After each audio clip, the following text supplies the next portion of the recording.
Welcome to The Explainer. Today, we're breaking down a really transformative framework for human behavior, James Clear's science of habit formation. Specifically, we're looking at the compound architecture of atomic habits.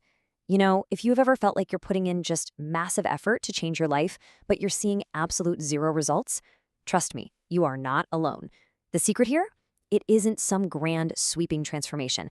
It's actually the tiny, almost invisible changes you make every single day. Okay, let's dive into this. To really understand where this framework comes from, we actually have to start with a very grounded, sobering reality. The foundation of this entire philosophy wasn't dreamed up in some shiny laboratory. It was born out of a devastating traumatic brain injury that James Clear suffered in high school. During what was a grueling recovery, he just couldn't rely on massive leaps of progress. He literally had to rebuild his physical and cognitive abilities completely from the ground up. Relying on incredibly small, consistent routines wasn't just some productivity hack for him. It was a vital lifeline. It taught him firsthand that changes that seem completely unimportant at first will eventually compound into remarkable results if you just maintain them over the years. And wow, that brings us right to the maths, which is absolutely staggering. If you can get just 1% better every single day, those tiny gains compound. By the end of a single year, you don't just become a little bit better, you become 37 times better than when you started. That is a phenomenal acceleration. So, here's our roadmap for this explainer. First, we'll look at the compound interest of self-improvement. Second, focusing on systems, not goals. Third, creating obvious, attractive cues. Fourth, making actions easy and satisfying. And finally, tactics for long-term mastery. All right, section 1, the compound interest of self-improvement. The fundamental truth here is that the quality of your life essentially depends on the quality of your habits. The source material uses this really brilliant metaphor. Habits are the compound interest of self-improvement.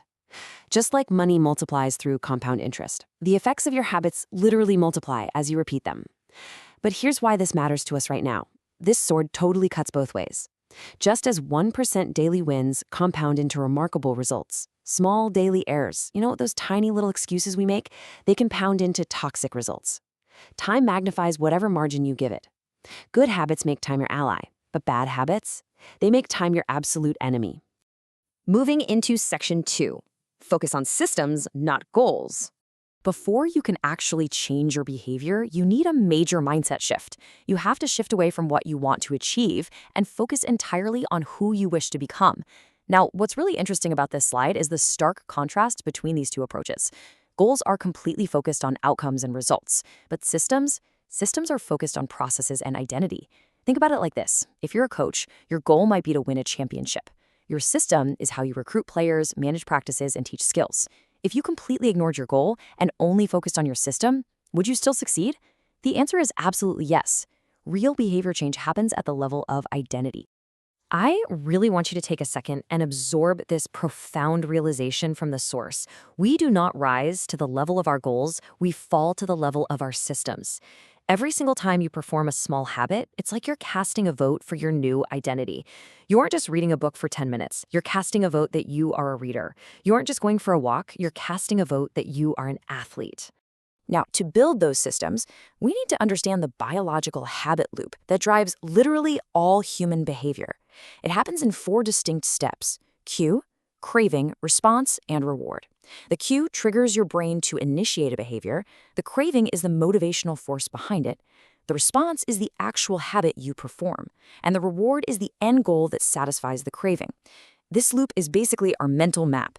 Every single tactic we're about to discuss targets one of these 4 specific steps. Let's move to and see how this builds into actionable tactics for section 3, creating obvious, attractive cues. The first law is to make it obvious, which targets the cue stage. You can do this through what are called implementation intentions, basically saying exactly when and where you'll do something. But even more powerful is habit stacking. This is where you link a brand new habit to a current one. The formula is super simple. After I do my current habit, I will do my new habit. For example, after I pour my morning coffee, I will meditate for 1 minute. See what you're doing? You're priming your environment to make cues for good habits glaringly obvious and totally unavoidable. The second law is to make it attractive, which targets the craving. This is actually driven by a dopamine feedback loop. As humans, we're fueled by the anticipation of a reward, and a huge part of that is social influence. We naturally crave mimicking the habits of three distinct groups: the close, meaning our family and friends; the many, meaning the tribe or the general crowd; and the powerful, the people with status and prestige. Bottom line, if you want a habit to stick, you've got to join a culture where your desired behavior is just the normal behavior. Section 4. Making actions easy and satisfying. This part addresses the response and reward sections of our habit loop. The third law is to make it easy. Humans naturally gravitate toward the law of least effort, right? We always want the option that requires the absolute least work. So you have to reduce the friction. And the ultimate method for this is the 2-minute rule. When you start a new habit, it should literally take less than 2 minutes to do. So read before bed becomes read 1 page, or do 30 minutes of yoga becomes take out my yoga mat. The goal here isn't to do the whole thing at first. The goal is just to master the art of simply showing up. Once you are showing up, you can lock in these behaviors with a few really fast-paced tactics. You can use commitment devices, which are choices made in the present that lock in better behavior in the future. The classic example from the source is author Victor Hugo locking away all his clothes so he physically couldn't leave the house, forcing himself to finish writing his book. You can also use technology for automation. Now, to hit the fourth law, make it satisfying, you use habit tracking. Just put a big visual X on a calendar every day you do the habit. It provides immediate, obvious visual satisfaction. But remember the golden rule here: never miss twice. If you miss one day, get back on track immediately, because a second missed day isn't just a tiny slip up, it's the start of a brand new bad habit. So, the crucial point is summarized perfectly in the cardinal rule of behavior change. What is immediately rewarded is repeated, and what is immediately punished is avoided.